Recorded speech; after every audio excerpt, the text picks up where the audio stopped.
പ്രിയപ്പെട്ടവരെ നമസ്കാരം. എനിക്ക് തീരെ വയ്യ, പക്ഷേ 2-3 വീഡിയോ എടുക്കണമെന്ന് വിചാരിച്ചിട്ടാണ് ഇങ്ങനെ വീഡിയോ ചെയ്യുന്നത്.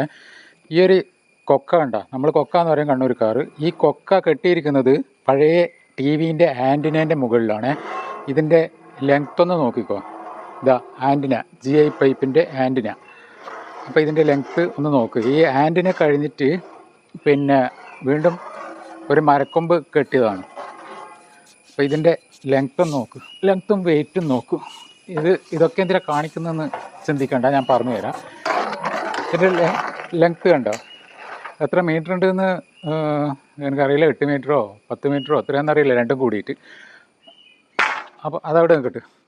ഇന്നലെ ജൂലൈ 15 വൈകിട്ട് ഞാനിപ്പോൾ നിൽക്കുന്നത് എൻ്റെ പെങ്ങളെ വീട്ടിലാണ്.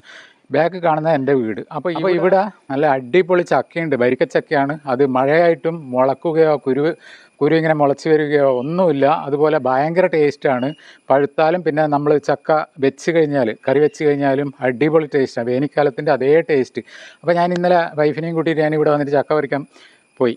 ചക്ക പറിക്കാൻ പോയത് ഈ ഒരു സാധനം എടുത്തിട്ടാണ്. അപ്പോൾ ഈ ഒരു സാധനം എടുത്തിട്ട് ഞാൻ ഇങ്ങനെ കുത്തി, അതായത് കുളത്ത് കെട്ടിയിട്ട് അത് ഒടിഞ്ഞു പോയി. എന്നിട്ട് ഇങ്ങനെ കുത്തിയിട്ട് ഒരു ചക്ക വീണു. ഇത്രയും ഹൈറ്റിൽ നിന്നാണ് ഈ വീഴുമ്പോൾ. വൈഫ് മുറ്റത്തുണ്ട്, ആ ഭാഗത്തു നിന്നാണ്. അപ്പോൾ ഇത് വന്ന് വീണത് എൻ്റെ ഇവിടെ ഇങ്ങനെയാണ്, ഈ ചെസ്റ്റിന് ഇവിടെ, അതും ഇത്രയും ഹൈറ്റിൽ. അപ്പോൾ എന്തോ ഒരു ഭൂമി കുലുക്കും പോലെ എൻ്റെ ബോഡിയിൽ നിന്ന് മൊത്തം ഒന്ന് കുലുങ്ങി ഇളകിയിട്ടുണ്ട്. എനിക്ക് സത്യത്തിൽ തീരെ വയ്യ. അപ്പോൾ പിന്നീട് ഭയങ്കര പെയിനും ഒക്കെ ഉണ്ട്, ഇപ്പോഴും ഉണ്ട്. അതുപോലെ ഇവിടെയെല്ലാം ഷർട്ട് മൊത്തം കീറിപ്പോയിട്ടുണ്ടായിരുന്നു. അപ്പോൾ ഈ ചക്ക വീഴുമ്പോൾ മാറാൻ പറ്റാത്തത് എന്തുകൊണ്ടാണെന്ന് വെച്ചാൽ അവിടെ മതിലും അതുപോലെ തന്നെ തൊട്ടടുത്തൊരു തെങ്ങും ഉണ്ട്, ചെറിയ തെങ്ങ്. അപ്പോൾ രണ്ടിനും ജാമായിട്ട് എനിക്ക് ഓടാനൊന്നും പറ്റിയില്ല. അപ്പോൾ ഈ ചക്ക വന്ന് വീണത് ഇവിടെയാണെന്ന് പറഞ്ഞല്ലോ. അപ്പോൾ ഭയങ്കര ഇവിടെ ഇപ്പോഴും പെയിനുണ്ട്, പിന്നെ മാറാൻ പറ്റിയില്ല. അപ്പോൾ വൈഫിങ്ങനെ നിലവിളിച്ച്, പെട്ടെന്ന് മുന്നൊന്നാണല്ലോ, ഭയങ്കര ഷോക്കായിട്ട് നിലവിളിച്ച്. അതിനുശേഷം ആ ഒരു ചക്ക വീണ് എടുത്ത് കൊണ്ടുവന്ന് നേരെ മുറ്റത്തേക്ക് കൊണ്ടുവന്നതിന് ശേഷം ഞാൻ വീണ്ടും ഒന്ന് ട്രൈ ചെയ്ത്. അപ്പോഴും പറയുന്നുണ്ട് ചെയ്യണ്ട മതി എന്ന് പറയുന്നുണ്ട്.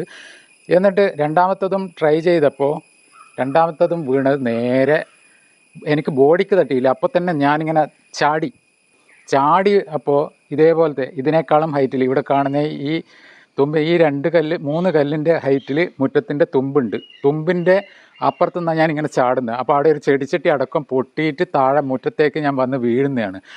മുറ്റത്ത് നിലമൊക്കെ കല്ലൊക്കെ പാകിയതാണ്. അപ്പോൾ ആ നിലത്തിലാണ് വന്ന് വീഴുന്നത്. എന്തോ ഭാഗ്യത്തിന് ആ വീഴ്ചയിലൊന്നും പറ്റിയിട്ടില്ല. പക്ഷേ ചക്ക വീണതുണ്ടല്ലോ, ഇത്രയും ഹൈറ്റ് എനിക്ക് തോന്നുന്നു ഒരു 1000 കിലോ മറ്റോ എൻ്റെ ബോഡിയിലേക്ക് വന്ന് വീണ പോലെ അത്രയും ഭയങ്കരമായിട്ട് ബുദ്ധിമുട്ട് ഉണ്ടായിട്ടുണ്ട്. ആ സമയത്തെ ഷോക്കും ഭയങ്കരമായിരുന്നു. അപ്പോൾ ഇതൊക്കെ പറയുമ്പോൾ തള്ളാന്ന് പറയരുത്, കാരണം ഇത് എന്നെപ്പോലെ മണ്ടത്തരം ഇനി ആരും കാണിക്കാതിരിക്കാൻ വേണ്ടിയിട്ടാണ് ഇങ്ങനെ ഒരു വീഡിയോ എടുത്തത്. എന്തായാലും ഈ വീഡിയോ 2-3 വീഡിയോ എടുക്കാനുണ്ട്. അത് 3 വീഡിയോ എടുത്തിട്ട് ഞാൻ ഡോക്ടറെ അടുത്തേക്ക് പോവാം. എനിക്ക് വിറയലൊക്കെ വരുന്നുണ്ട്, ബോഡിക്ക് തീരെ വയ്യ. അപ്പോൾ ഇതേപോലത്തെ മണ്ടത്തരം ആരും ചെയ്യാതിരിക്കണം. ഞാൻ ശരിക്കും മണ്ടത്തരം തന്നെയാണ് ചെയ്തത്, അതുകൊണ്ടാണ് പറയുന്നത്. ഇതേപോലെ ചക്ക ഇടുമ്പോൾ ഒന്നിക്ക് ഇലക്ട്രിക് പോസ്റ്റ് ഉണ്ടാവും, അതുപോലെ ഇലക്ട്രിക് ലൈൻ ഉണ്ടാവും, അങ്ങനെ പല കാര്യങ്ങളുണ്ടാവും. അല്ലെങ്കിൽ മതിൽ ഉണ്ടാവും, അവിടെ ജാമായിട്ട് നമുക്ക് മാറാൻ പറ്റില്ല. അങ്ങനെയുള്ള ഒരുപാട് കാര്യങ്ങളുണ്ടാവും. അതെല്ലാം വളരെയധികം ശ്രദ്ധിച്ചിട്ട് വേണം ചെയ്യാൻ വേണ്ടിയിട്ട്. ഒരു ചക്കയല്ല, നമ്മളുടെ ജീവനാണ് വലുത്.